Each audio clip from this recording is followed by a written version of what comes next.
बिस्मिल्लाहिर्रहमानिर्रहीम। शुरू अल्लाह के नाम से जो बड़ा मेहरबान नहायत रहम करने वाला है। अस्सलाम वालेकुम नाज़रीन ग्रामी, आज की इस वीडियो में हम बात करने वाले हैं पाकिस्तान की आज़ादी के बारे में कि कैसे पाकिस्तान आज़ाद हुआ।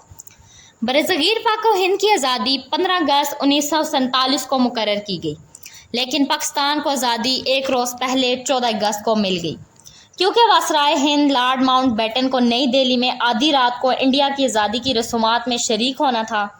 इक़्तिदार के मुंतकली कराची की एक तकरीब में 14 अगस्त को हो गई थी, लेकिन पाकिस्तान के रेडियो स्टेशन रात 11:30 बजे तक ये ऐलान करते रहे कि ये ऑल इंडिया रेडियो है, जबकि पूरी कौम बेचैनी से खुसूसी ट्रांसमिशन का इंतज़ार कर रही थी। उस वक्त पाको हिंद के गली मोहल्लों में आग के शोले भड़क रहे थे, फायरिंग हो रही थी, खंजर जनी भी जारी थी और तेज़ाब की बोतलें एक दूसरे पर भर भर कर फेंकी जा रही थी। पाकिस्तान पैदल आने वाले काफ़िले और ट्रेन में आने वाले लोगों को रास्ते में ही रोककर गिरोह दर गिरोह कत्ल किया जा रहा था। मुसलमान अपनी सरजमीन पाकिस्तान की तरफ जाने के लिए कोशा थे। लाखों कुर्बानियों का मजहर पाकिस्तान, जिसकी जानिब लोग अपने अहलो अयाल और मामूली साजो सामान लिए रवा दवा थे, लेकिन ये सुगरे हिजरत भी लाखों सदमे दे गया। हर कदम पर कत्ले आम का डर, भीड़ और रश में न जाने कितने नौजवानों ने अपने बूढ़े माँ बाप को खो दिया, कितने ही माँ बाप के लख्ते जिगर उनके सामने बिछड़ गए और कितनी ही बहनों को असमत जनी का निशाना बनाया गया। आज भी दास्तानें जिंदा हैं। बहुत से ऐसे लोग भी हैं जिन्होंने लावारिस बच्चों को पाया और फिर अपनी औलाद की तरह इन्हें पाला। किसी को किसी की कुछ खबर ना थी, बस फिक्र थी तो खुद को हिंदुओं से बचाने की, अपने वतन की मिट्टी पर जल्द अज जल्द कदम रखने की। ऐसे संगीन हालात में लोगों के पास रेडियो के सिवा कोई और जरिया न था जिससे पाकिस्तान के क़याम का बाकायदा ऐलान किया जा सकता। उस वक्त पाकिस्तान में सिर्फ 3 रेडियो स्टेशन थे, लाहौर, कराची और पेशावर। 14 अगस्त की रात ठीक 11 बजे लाहौर रेडियो स्टेशन ने आखिरी दफ़ा अपनी ट्रांसमिशन में ये ऐलान किया था कि ये ऑल इंडिया रेडियो है।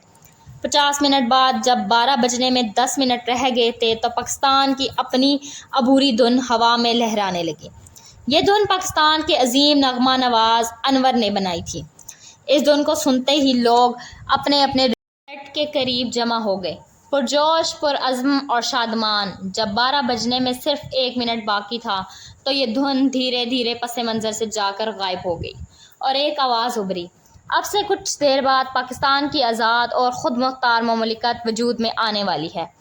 फिर रेडियो पर क्लॉक की टिक टिक की आवाज़ आने लगी। सुनने वालों की दिल की धड़कनें तेज़ से तेज़ होती जा रही थी। पहले अंग्रेज़ी में आवाज़ आई, this is Pakistan broadcasting services, और फिर उर्दू में आवाज़ आई, ये रेडियो पाकिस्तान है। ये आज़ादी के साथ साथ पाकिस्तान की नशरी अलमिया के हिंदी से उर्दू का इतना बड़ा वाक़या था कि लोग इस कदर जज्बाती हो गए कि सब ही एक दूसरे से गले मिले, एक दूसरे को मुबारकबाद दी, हत्ता कि रेडियो पाकिस्तान को टेलीफोन करके मुबारकबाद पेश की। ये वो लम्हा था जिसका सबको बेसब्री से इंतज़ार था। ये वो लम्हा था जब सब ने पहली बार अपने कानों से पाकिस्तान का एक आज़ाद मुमलिकत होने का ऐलान सुना था। उसके बाद इंतहाई खुशकुन आवाज़ में सूरतुल फातिहा की इब्तदाई आयतों की तलावत की गई, जिसका तर्जमा है कि ए मोहम्मद, हमने तुमको फ़तह दी और तुम पर अपनी नेमत पूरी कर दी और तुमको सीधे रास्ते पर लाने की तौफीक दी और अल्लाह तुम्हारी ज़बरदस्त मदद करे। इस तरह पाकिस्तान वजूद में आया। नाज़रीन ग्रामी, हम हमेशा ये शिकवा करते हैं या गिला करते हैं कि पाकिस्तान ने हमें क्या दिया। हकीकत तो ये है कि हमने पाकिस्तान को क्या दिया। पाकिस्तान ने हमको आज़ादी दी, हमें आज़ादी के साथ सांस लेने का मौका दिया। हम आज जो कुछ हैं वो अपने मुल्क की वजह से हैं। आज हम लोग आज़ाद सांस ले रहे हैं। ग़ुलामी क्या होती है और आज़ादी क्या होती है, ये आप उन लोगों से पूछें जो ग़ुलामी की ज़िंदगी बसर कर रहे हैं।